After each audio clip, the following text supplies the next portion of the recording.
with like spices and like lemon juice on top.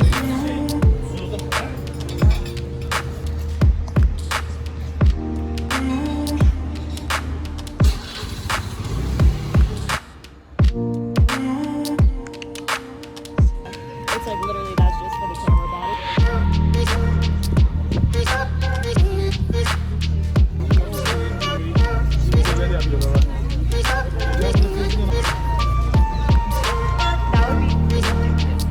Right, like we all get that. But Riz, like what's your brand? What's my favorite form of rinse? We're the Riz you pull out my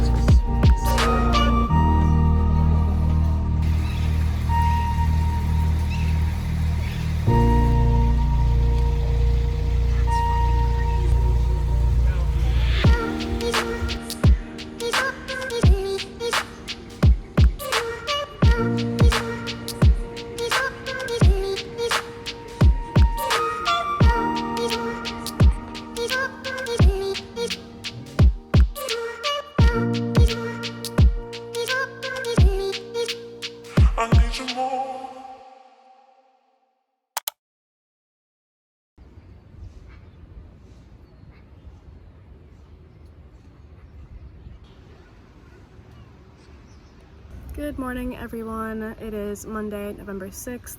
I am just chilling at the rooftop of Agora guest house before breakfast. I woke up super early today, and I thought I'd film before anyone else comes up here, and I'm too shy.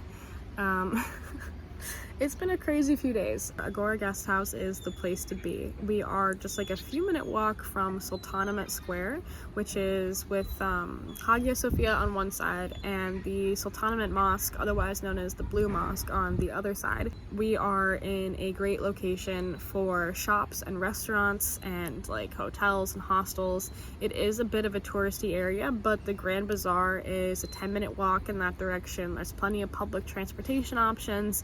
There's the Topkapi Palace kind of right behind us as well, which I would like to explore later. The city has just felt so safe and beautiful, and like there's greenery and there's like neighborhoods, and the people are so friendly and kind and welcoming. The food has been absolutely insane. Great Wi-Fi everywhere. The public transportation system is pretty good, and I have just been really enjoying Istanbul so far. I'm pretty sure I fell for a scam, which is not something that normally happens to me. I find I'm pretty intuitive about those things and can protect myself pretty well against those things, but I don't know if I was just off the other day. But I was trying to get an Istanbul cart for the tram because you need one of those to get around, and I was apparently using the wrong machine, and this guy that I thought was nice came up and tried to say, oh, you gotta use this machine, that one's for a different thing. And I'm like, oh, okay. So he basically pressed a bunch of buttons and like told me to tap my card there, and I get a day pass or whatever for the trams and stuff, and I only needed the one ride. But basically it was just a stressful situation, and I was out of it, and I'm just like, whatever, fine. I tapped the thing, and it was like $20 that showed up on my card later on, because I couldn't see the screen, and he wasn't like letting me see the screen. It was like definitely not a good vibe, like red flags. But oh well, it happened, and I won't fall for that again. The wind.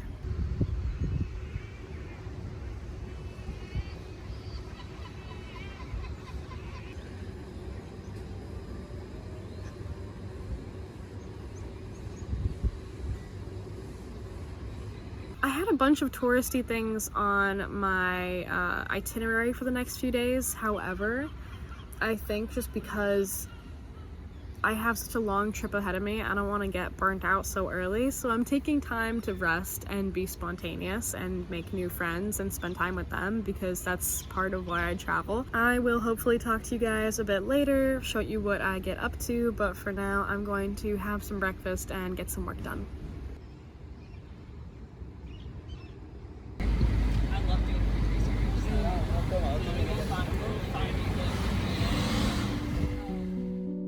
I love being a stranger. Being in a city where no one knows who I am means that I get to start over in a way.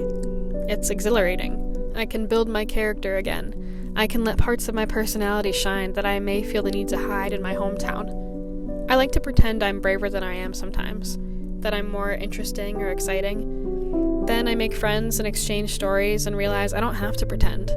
I'm pursuing a passion and making sacrifices for it, and that's brave. I travel by myself to places where I don't know anyone, and that's interesting. Instead of playing make-believe, I can just be wherever I need to be in the moment. I can follow that pulling sensation in my chest that tells me I'm on the right path. I can be spontaneous and feel that freedom I always crave. And when there are no familiar faces watching me, I feel this freedom the most. No one here knows the high school version of me. No one here expects me to be who I am at work. They don't see a college dropout or a delivery driver. They see a person loving their life. They see a person trying to make content and have fun experiences. They see a person who loves trying new foods and taking pictures of every cat they pass. They see the version of me who is simply trying to enjoy the journey. I think there's an art to getting lost, and it starts with letting go of the mask we often wear in our comfort zones.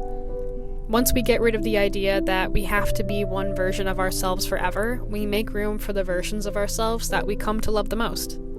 Once we stop trying to put ourselves in boxes, we have the power to become everything we desire. Once we stop looking for the meaning in life, I think that's when we find it.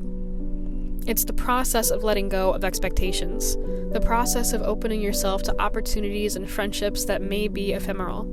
It's a terrifying journey for sure, but it's one I want to be on forever, as it's led me to some of the most incredible people in my life and memories that I wouldn't trade for the world.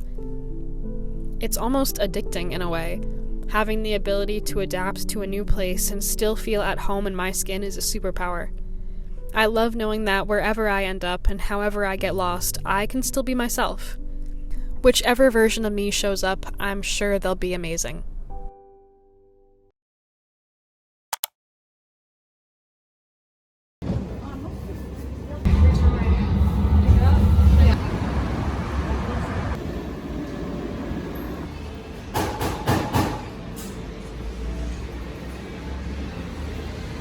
Oh, you're good, you're good.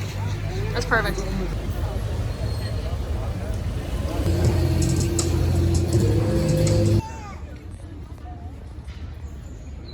Right now it's the off season for Turkey, so there isn't supposed to be as many tourists. However, Sultanahmet Square between the two mosques here has always been insanely busy at any time of the day since I've been here. Full of like tour groups and just people visiting because I think it's going to be less crowded. And I guess it is kind of less crowded in the summer from what I've heard. However, every website tells you to go to the mosques early in the day so you can get in before the lines, but honestly, I would say wait until like 5 or 6 o'clock before you come to these places, because like the crowds here are gone before the Hagia Sophia, so and you get to enjoy a seriously beautiful sunset. Like, look at that. I personally think that Sultanahmet Square is most beautiful in the sunset or at night, when everything is lit up and empty. But obviously, whatever fits your schedule best. I'm lucky enough that I am staying like super close by.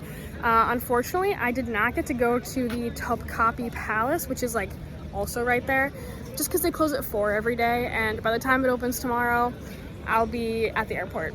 So unfortunately, I'll have to give that a miss, but thankfully, on my last night here, I'll get to go into the Blue Mosque and the Hagia Sophia Mosque.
That pretty much concludes my time here in Istanbul.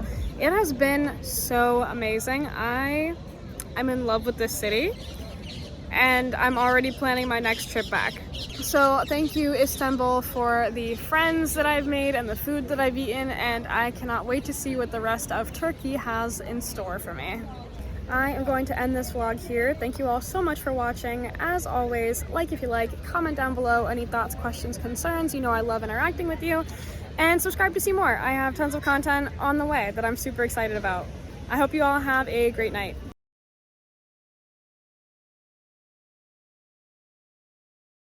I don't know if any of this is usable, if you could hear me at all, if you could hear the sirens in the back, if you could hear the seagulls, if the wind is crazy, if my hair is crazy, if I'm making sense at all, or if I sound like I'm getting sick, because I don't think I am.